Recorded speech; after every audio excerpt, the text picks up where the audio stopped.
In this video, I am going to show you how to do neural manipulation for greater occipital nerve. As name of this nerve suggests, this nerve is something to do with occipital area. Yeah, when this part gets tight, when this part gets dysfunction, most likely, most of the time, this dysfunction may create headache and neck pain. I believe this is quite important nervous system. Alright, quick anatomy review. Where is this? Where is kind of a emerging point of greater occipital nerve? There is a big bony bump on occiput. This is kind of part of occiput. Imagine there is a big bony bump right here. You can feel that on yourself, right? This is external occipital protuberance, big bony bump. Now, this emerging point of greater occipital nerve is about 2 fingers lateral from this bony bump and like a 3 fingers down, or maybe 3.5.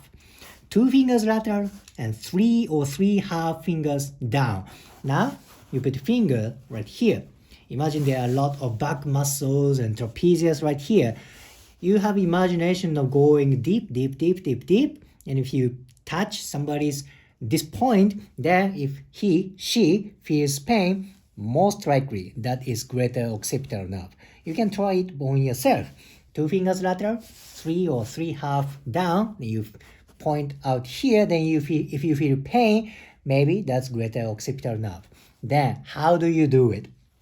I have 2 ways to do it. You find tender spot on that point. Now you kind of slightly apply tiny pressure, very tiny pressure.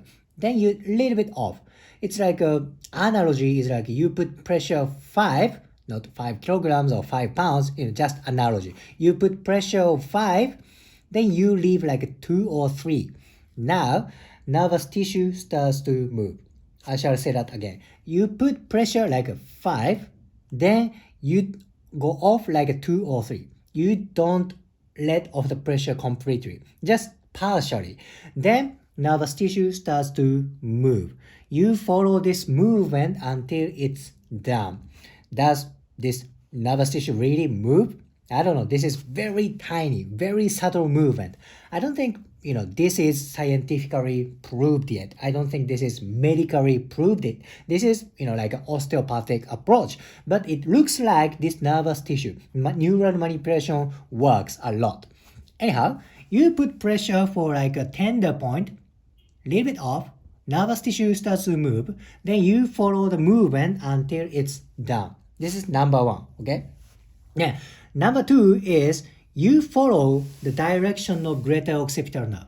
When this nerve emerges here, it goes to occiput and it goes all the way up to parietal area.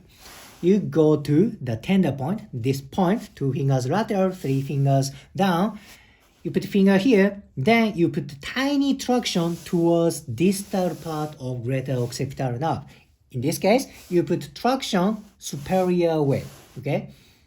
You go a little bit up, then leave it off. Let's say like a 5 go up and 2 go back. You don't let pressure completely. Now same thing. Nervous tissue starts to move. You follow the movement until it's done. This is even exaggeration. The reality is even more smaller, even smaller. It's like almost invisible movement from outside. I'm kind of exaggerating because for this video, it's very tiny, very subtle movement.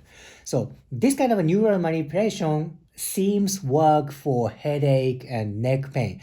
Of course, neck pain, headache are very complicated symptom, right? Maybe that can be from hemorrhage inside of brain. Maybe that can be from brain tumor or some kind of people need brain surgery. Yeah, I cannot do that for this kind of thing. But when somebody has headache, neck pain, but brain tissue is fine, blood vessel is fine, no hemorrhage, for that kind of headache, this neural manipulation seems work pretty well.